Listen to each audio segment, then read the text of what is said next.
Hi friends, ఈరోజు ఈ వీడియోలో అరచేతిలోని గీతలు ఆర్ రేఖలు ఎందుకు ఉంటాయో ఈ వీడియోలో తెలుసుకుందాం. పదండి, లెట్స్ గెట్ స్టార్టెడ్.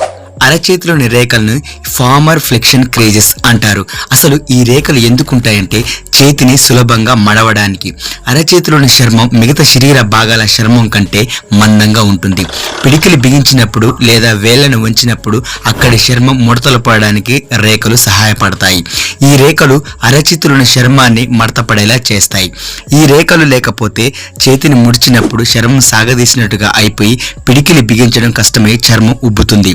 అలాగే రేఖలు ఉండటం వల్ల ఏదైనా వస్తువులను గట్టిగా పట్టుకోవడానికి బాగా యూజ్ అవుతుంది.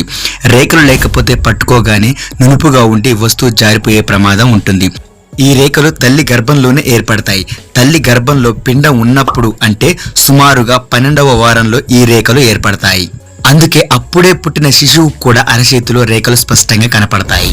చాలా మంది నమ్మే విషయం ఏంటంటే ఈ రేఖలను చూసి జాతకాలు చెప్తుంటారు. అది నమ్మకం మాత్రమే. కానీ సైన్స్ ప్రకారం రేఖలకు మన భవిష్యత్తుకు ఎలాంటి సంబంధం లేదు.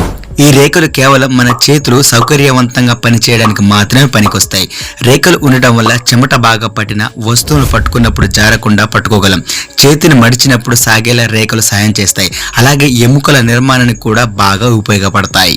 సో ఇది ఫ్రెండ్స్ ఈరోజు ఇంట్రెస్టింగ్ వీడియో. మా వీడియో నచ్చితే లైక్ చేసి షేర్ చేయండి. ఇలాంటివి మరిన్ని తెలుసుకోవడానికి మా ఛానల్ని సబ్స్క్రైబ్ చేసుకొని బెల్ ఐకాన్ను ఆల్లో పెట్టుకోవడం మాత్రం మర్చిపోకండి. Thank you.